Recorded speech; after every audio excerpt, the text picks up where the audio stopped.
하나님의 말씀은 구약 성경에 있는 창세기 23장입니다.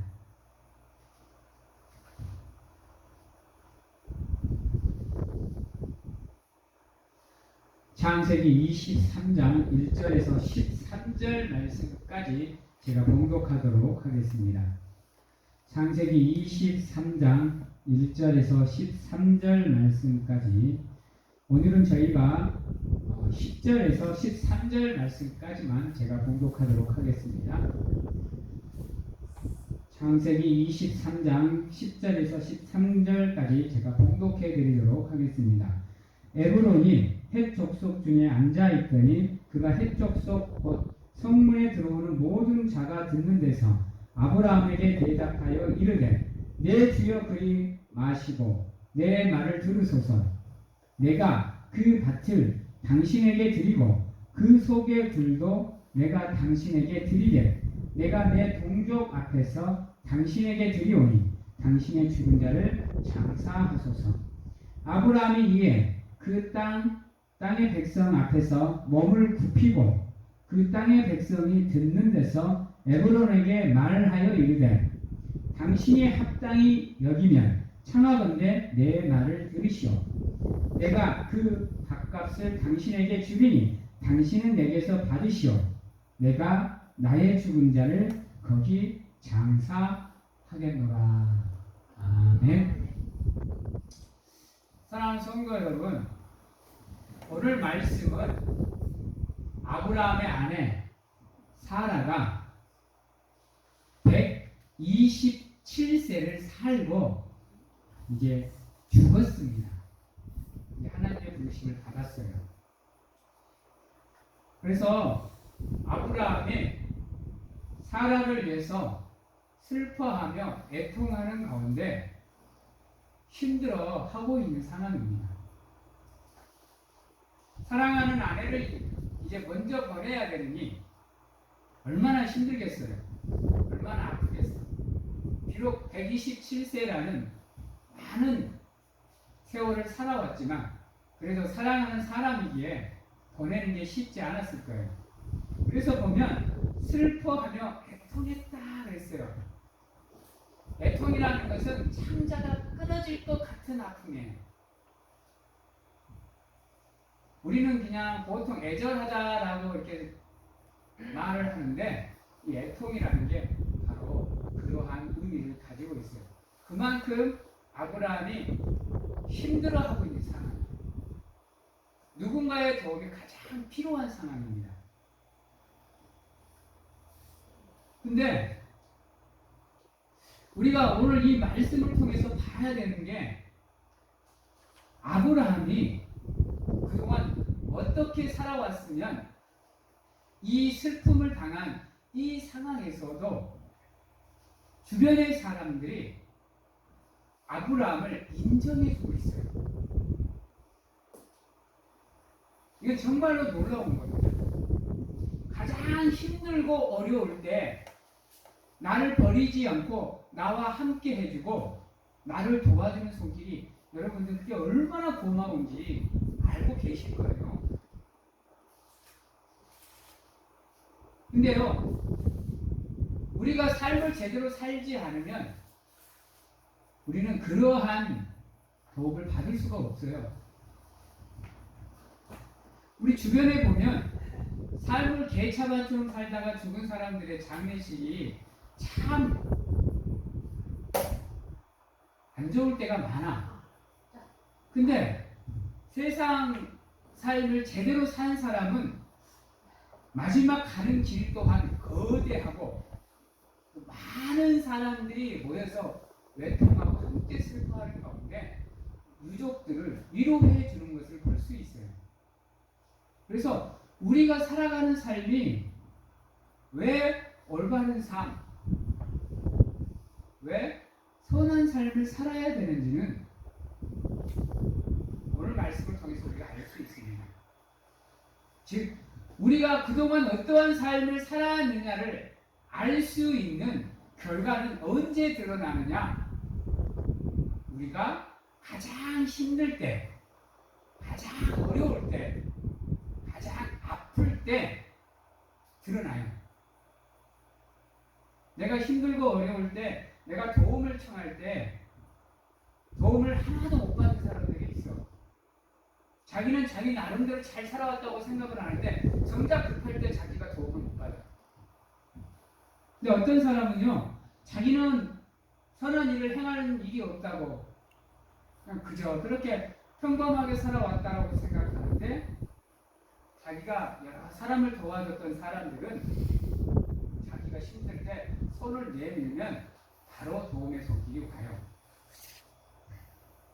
그것은 우리가 일평생을 통해서 어떻게 살아왔느냐가 그러한 모습들을 통해서 드러난다는 거예요. 그래서 평소에는 정말 믿음이 좋아 보이지만요, 결정적인 순간에 그 믿음이 지켜지느냐 그렇지 않느냐를 통해서 그동안 이 사람이 어떠한 믿음의 모습을 가지고 살아왔는지 알 수 있는 거예요. 평소에는 우리가 알 수 없습니다. 그러나 그러한 순간에는 그래도 이 사람이 어느 정도 믿음을 가지고 지키고 살아왔구나. 이 사람이 평소에 그것은 가식적인 모습이었구나. 이런 것들이 드러난다. 오늘 말씀 5절 말씀 보겠습니다. 아브라함이 핵족속에게 이 얘기를 해요. 내게 내 사랑하는 아내 사라를 장사할 땅이 필요하다. 너네들 중에 땅이 좋은 땅이 있으면 나에게 달라 라고 얘기를 해요. 그러자 5절에 헷 족속이 아브라함에게 대답하여 이르되 내 주여 들으소서 라고 얘기를 해요. 뒤에 뭐라 그래요? 당신은 우리 가운데 있는 하나님이 세우신 뭐다? 지도자이다. 놀랍지 않으세요? 여러분, 헷족속은 하나님을 믿는 백성이 아니에요. 근데 놀랍게도 아브라함을 뭐라고 얘기하느냐? 하나님이 우리 가운데 세우신 지도자다라고 고백을 해요. 그리고 아브라함을 부르되 내 주여라고 불러요. 여기서 주여는 주님을 얘기하는 게 아니라 주인을 얘기합니다. 즉 이것을 통해서 우리가 무엇을 할 수 있느냐? 아브라함이 이들에게 무엇을 받고 있었다? 인정을 받고 있었다라는 것을 알 수 있어요. 우리 믿음의 사람들의 삶이 그래야 됩니다. 여러분들의 삶이 여러분들이 거주하는 지역의 사람들에게 인정을 받아야 돼요. 그렇지 않으면 여러분을 통해서 하나님의 선한 영역이 나갈 수가 없어요. 그래서 여러분, 우리는 수시로 주변에 힘든 사람, 어려운 사람들이 보이면 돌아서야 돼요. 일부러라도 행하셔야 돼요. 왜요? 알게 모르게 옆에 사람들은 우리의 그 모습들을 지켜보고 있어요. 믿지 않는 사람들은 우리를 향해서 어떠한 생각을 갖고 있느냐? 적어도 자기들과는 격이 다른 사람 이라는 생각을 가지고 있어요. 그래서 여러분들이 행하는 행동 하나하나가 바로 하나님을 믿는 백성들은 이렇게 사는구나. 하나님을 믿는 백성들은 이렇게 생각하고 이렇게 하는구나가 바로 보여지게 되어 있어요. 아브라함은 그 지역 사람들을 많이 도와줬어요. 함께 거주하면서. 그러니까 결정적인 순간에 그들이 아브라함을 인정해주고 도와주는 거예요. 아브라함의 믿음은요, 하나님이 인정한 믿음이에요. 왜? 이스라엘에 선초가 되니까요. 아브라함은 아브라함으로부터 이스라엘 민족이 출발하잖아요. 이스라엘의 조상이 아브라함이잖아요. 그러면 어느 정도의 믿음을 인정받아야 될까요? 아브라함의 행적을 많이 보세요. 여러분, 하나님을 알아보잖아요.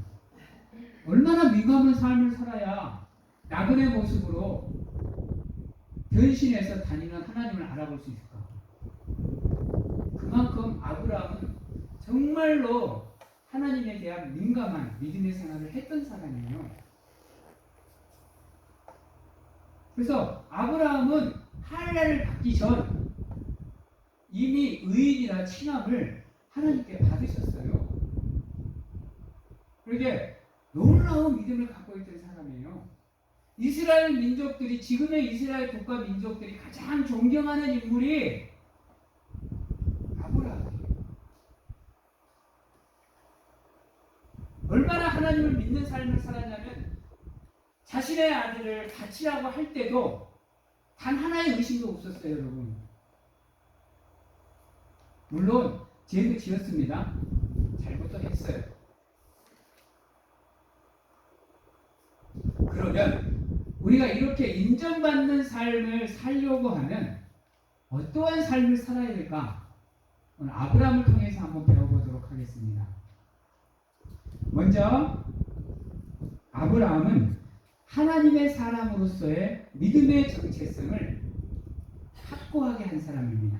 확실하게 가지고 있던 사람이에요. 그러니까 이들이 아브라함을 인정하되 다른 사람으로 인정 안 했어요. 하나님이 세운 지도자. 얼마나 확고한 믿음 생활을 했으면 믿지 않는 사람들이 이 사람은 하나님이 우리 가운데 세운 지도자다 라고 고백을 했을까요? 인정을 해줬을까요?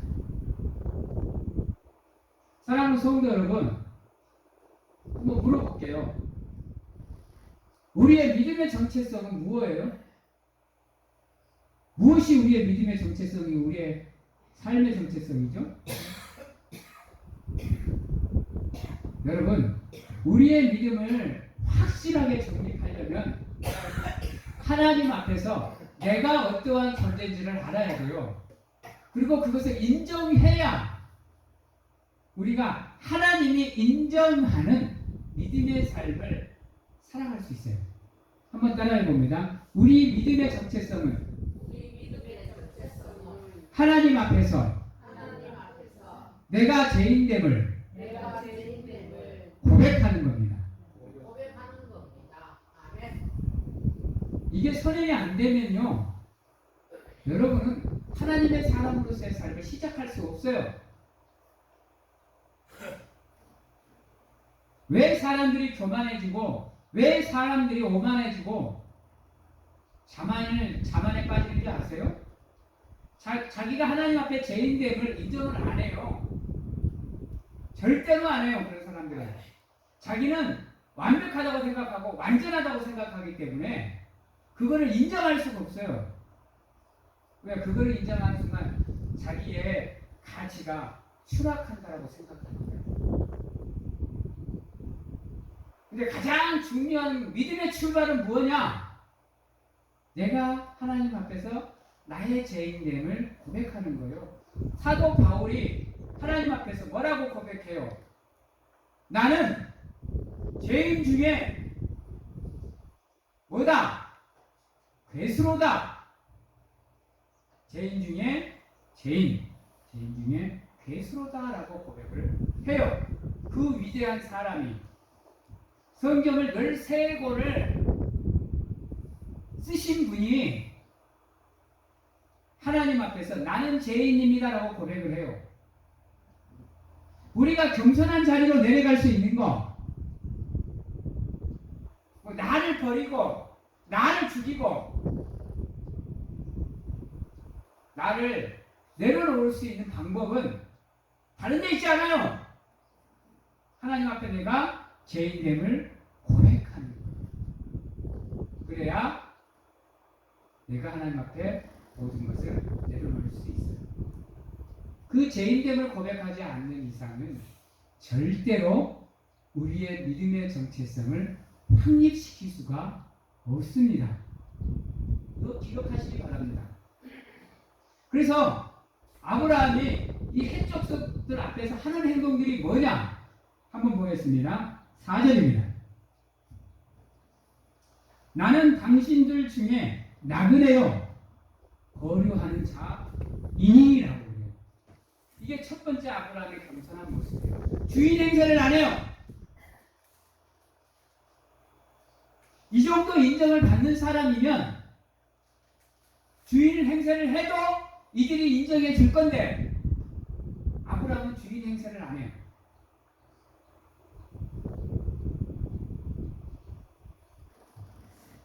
그리고 두 번째로 우리가 봐야 되는 게 뭐냐면요. 자, 7절이에요. 아브라함이 일어나 그 땅 주민 헷 족속을 향하여 무엇을 굽히고, 몸을 굽혔다라는 것은 다른 말로 하면 자기를 낮추었다라는 뜻입니다. 12절입니다. 아브라함이 이에 그 땅 백성 앞에 몸을 굽히고. 아브라함의 삶이 얼마나 겸손한 삶이었는지, 얼마나 하나님을 위주로 살았던 삶인지를 우리가 볼 수 있어요. 그랬기에 그 삶이 인정받는 거예요. 여러분, 그리스도는 강하기에 강한 존재가 아니에요. 따라해 봅니다. 약할 때 강한 존재가 그리스도인 겁니다. 그래서 우리는 우리 스스로가 고난할 필요가 없어요. 우리 스스로가 하나님 앞에 교만할 필요가 없다니까요. 우리가 겸손하게 하나님 앞에 우리를 낮추면 하나님이 우리를 도와주셔서 세상 사람들이 우리를 뭐하게 하는 거예요? 높이게 만드는 거예요. 예수 그리스도의 삶이 그랬잖아요. 자기를 낮춰서 하나님이 주신 그 사역을 감당하니까 하나님이 세상 모든 사람들에게 예수 그리스도의 이름을 높이게 하여 그 이름 앞에 엎드리게 만들어주잖아요. 그래서 지금 우리가 주일마다 예수 그리스도 이름 앞에 모여 예수 그리스도를 예배하는 모습을 살아가고 있는 거잖아요. 그리스도인들은 강할 때 강한 존재가 아니라 약할 때 강한 존재입니다. 내가 하나님께 죄인됨을 고백하는 이유, 나는 아무것도 알 수 없으니까, 나는 무능력하니까, 나는 무가치하니까 하나님 제발 나와 함께 해주십시오. 나를 도와주십시오. 나를 인도해 주십시오. 나와 함께 해주십시오라는 고백이 그 안에 들어가 있습니다. 나는 죄인입니다는 그 고백 안에 그러한 의미가 함께 들어가 있는 겁니다. 세상에서 살아갈 때 하나님 앞에서 먼저 여러분들의 믿음의 정체성을 확고하게 하고 하나님의 은혜 안에서 겸손하게 살아가시면 아브라함처럼 하나님의 영향력에 의해서, 은혜에 의해서 여러분들이 세상 사람들로부터 하나님이 세운 사람이구나라고 인정을 받는 삶을 살아가실 수 있게 되는 겁니다. 이것을 잊어버리지 마시고 남들 앞에서 교만하기보다, 남들 앞에서 잘난 척하기보다, 남들 앞에서 자기를 자랑하기보다 항상 자기를 낮추셔서 하나님 나는 죄인입니다. 하나님 나는 더럽고 추악한 죄인입니다. 그래서 나는 아무것도 할 수 없으니 내 능이 아니라 하나님의 은혜로 내가 이 세상을 살아갈 수 있도록 도와주시옵소서라고 겸손하게 자기의 신앙의 고백을 이렇게 드리는 겁니다. 여러분, 신앙의 고백이 다른 게 아니에요. 바로 이거예요. 이게 신앙의 고백인 거예요. 자기의 죄인됨을 인정하고 자기의 연약함을 인정하고 스스로 자원하는 마음으로 나는 하나님 없이는 살 수 없습니다. 도와주시옵소서라고 없이 나는 고백인 겁니다.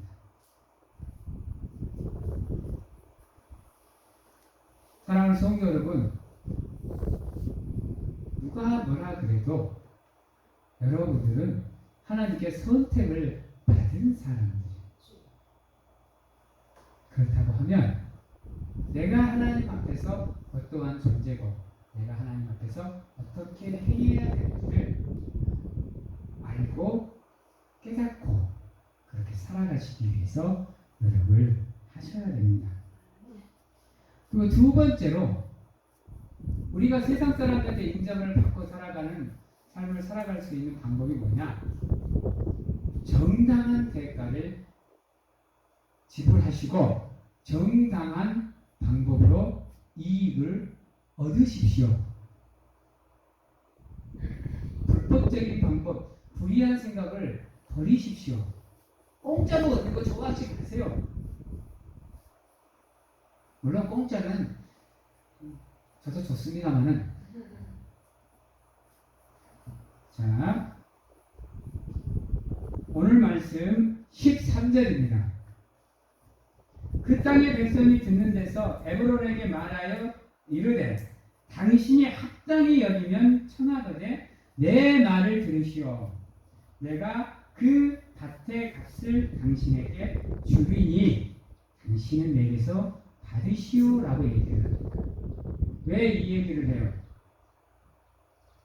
여러분 6절에 보면 내 주여 들으소서 당신은 우리 가운데 있는 하나님이 세우신 지도자이시니 우리 묘실 중에서 좋은 것을 택하여 당신의 죽은 자를 장사하소서. 우리 중에 자기 묘실에 당신이 죽은 자를 장사함을 금할 자가 없노라. 말을 바꾸면 당신이 원하면 그냥 주겠습니다랍니다. 원하시면 그냥 쓰세요 라는 뜻이거든요. 근데 아브라함이 뭐라 그래요? 7절에 보면 아브라함이 일어나 그 땅 주민 헷 족속을 향하여 목을 굽히고 그들에게 말하여 이르되 나로 나의 죽은 자를 내 앞에서 내어다가 장사하게 하는 일이 당신들의 뜻일진데 내 말을 듣고 나를 위하여 소알의 아들 에볼에게 구하여 그가 그의 밭머리에 있는 그의 막벨라 굴을 내게 주도록 하되 충분한 대가를 받고 그 굴을 내게 주어 당신들 중에 내장할 소유지가 되게 하여 주시옵소서라고 그들에게 얘기하고 있는 거예요. 이게 그리스도인들이 세상에서 살아가는 방법 중에 하나예요. 근데 세상은 어때요? 깎는 거에 깎는 거 우리 장 보러 가면 그게 많죠? 흥정하죠? 내가 바로 되게 싸게 주는 건데도 우리 사모님 깎아요. 깎아갖고 500원이라도 싸게 살라 그래요. 나 그 모습이 얼마나 귀여운지. 옆에서 가만히 보고 있으면 미소가 절로 나와요. 근데 속으로 한편으로는 그냥 주지라는 생각도 있어요. 여러분 깎을 필요 없어요.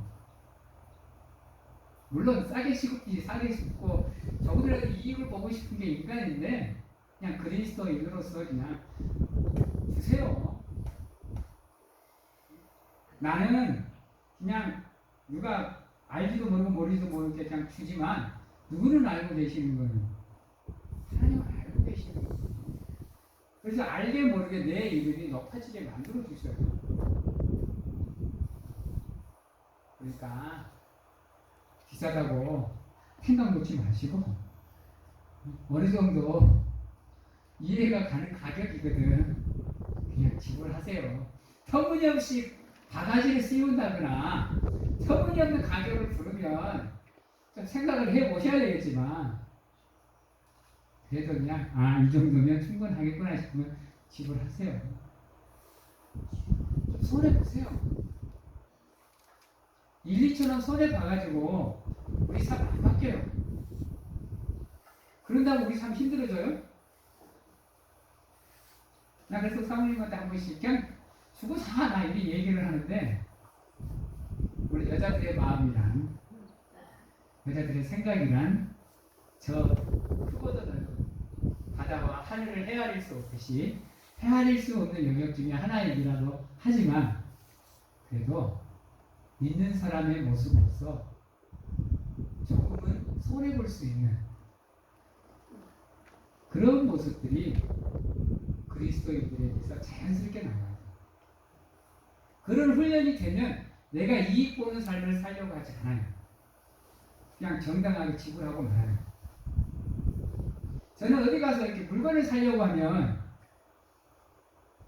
가격 물어보잖아요. 집사람한테 물어봐요. 나는 가격 흥정 안 해요. 얼마야? 예, 알겠습니다. 바로 그냥 해버려요. 거기서 그거 갖고 흥정해봐야 솔직히 남 흥정하고서 남 설득할 자신도 없고 말주변이 없어서 또 개인도 부끄럽게 하고 옆에 사는 거기 그래서 그냥 많이 내가 이해가 가면 그냥 지불해버려요. 사모님은 그러니까 뭐 비싸게 사갖고 왔다는 이 얘기를 하는데 그래 해야죠. 그것도 사랑스럽게 봐줘야죠. 사랑하는 성도 여러분, 이렇게 정당하게 올바르게 조금은 손해볼지라도 하나님을 위해서 자기의 이익을 내려놓을 수 있는 모습, 아브라함을 통해서 우리가 배울 수 있는. 그리고 공짜 너무 많이 좋아하지 마세요. 저 봐봐요. 공짜 좋아해가지고 머리 빠진 거 봐봐요. 공짜 좋아하면 머리 빠져요, 여러분. 여러분들이 머리가 안 빠진 게 좀 다행인 게 여러분이 공짜를 안 좋아한다는 증거이기 때문에 그나마 다행이라고 생각을 하고 있는데 저처럼 이렇게 되면 안 돼요. 사랑하는 성도 여러분, 어차피 이 세상에 있는 거 다 하나님께서 우리에게 주신 거예요. 여러분들 태어날 때 네 할 때 돈 막 몇천만 원씩 몇억씩 갖고 나와요? 이런 땡볕 한 푼 없이 오시잖아요. 오답불도 안 갖고 오시잖아요. 그죠? 나오실 때 막 꽃가운 입고 나오신 분 손 한번 들어보세요. 한복 막 이쁜 거 입고 오신 분. 사랑하는 성도 여러분, 오실 때 아무것도 없이 오셨으니 오셔서 이만큼 누리고 있으면 얼마나 행복한 거예요. 아무것도 없는 상태에서. 그래서 요배 고백, 주신 이도 하나님이시오. 그러니 가져가시는 이도 하나님이시다라는 고백으로 정당한 대가를 치르시고 여러분들의 삶을 살아가실 수 있는 사랑하는 성도님들이 된다고 하면 여러분들 삶에는 늘 하나님의 은혜가 함께 하실 겁니다. 이제 말씀을 마치도록 하겠습니다. 사랑하는 성도 여러분, 겸손한 삶을 사시고 자랑하지 마시고 하나님 앞에서 겸손히 자기의 믿음의 정체성을 확립시켜 나가십시오. 그래서 세상 사람들이 나를 그리스도인이라, 기독교인이라, 하나님의 사람이라 인정할 수 있는 삶을 사시기 위해서 겸손한 삶, 또 믿음의 정체성을 확고하게 하는 삶, 그리고 나를 내려놓고 포기하고 매일 사도 바울의 고백처럼 여러분들을 죽이는 가운데 여러분들의 삶을 통해서 하나님의 영향력만, 하나님의 은혜만, 하나님의 영광만 드러날 수 있는 그런 삶을 살아가신다면 세상 모든 사람들이 여러분들을 하나님의 사람이라 인정해주고 여러분들이 가장 힘들 때 여러분도 모르는 사이에 도움의 손길이 여러분들에게 뻗쳐질 수 있도록 하나님께서 여러분들의 삶을 인도해 주시고 도와주시고 함께 해주시는 건데 여러분들의 삶이 편안한 삶, 행복한 삶, 기쁨의 삶으로 나갈 수 있도록 하나님이 도와주실 겁니다. 그리고 불법적인 방법, 불의한 방법으로 이득을 취하려고 하지 마시고 이득을 취하시되 정당한 방법, 옳을 바른 방법으로 취하시고 때로는 손해도 보시고 내가 한번 손해보면 하나님이 10번 영광을 받는다고 생각을 하시고 손해보는 삶 때론 사실 수 있어. 여러분들을 통해서 알게 모르게 하나님의 영광이 드러나는. 그래서 여러분이 하는 이 오른손의 행동이 이 손이 모르는 동일하게 이루어지는 건데 하나님만 드러나는 삶을 통해서 하나님께 영광을 돌리는 사랑하는 성도님들이 다 되시기를 주님의 이름으로 축원합니다. 기도하겠습니다. 사랑의 하나님 감사합니다. 부족하고 나약하고 연약하지만 늘 하나님만 바라보는 삶을 통해서 하나님의 함께함을 알고 겸손하게 아버지여 살아갈 수 있도록 하나님 축복하시고 우리는 이 땅에 잠시 스쳐가는 나그네 임을 고백하고 하나님의 청지기로서의 삶을 사는 가운데 아버지여 겸손하게 하나님의 사랑을 세상에 전하는 가운데 세상 사람들이 그리스도인이라 인정해 주는 삶을 살아갈 수 있도록 축복하여 주시옵소서. 때론 손해도 보고 때론 남들을 위해서 헌신하고 수고하며 봉사하며 섬기는 삶을 통해서 하나님의 영광을 드러내는 귀한 성도들이 될 수 있도록 하나님 축복하여 주시옵소서. 지금은 우리를 죄에서 구원하시기 위해 이 땅에 오신 예수 그리스도의 은혜와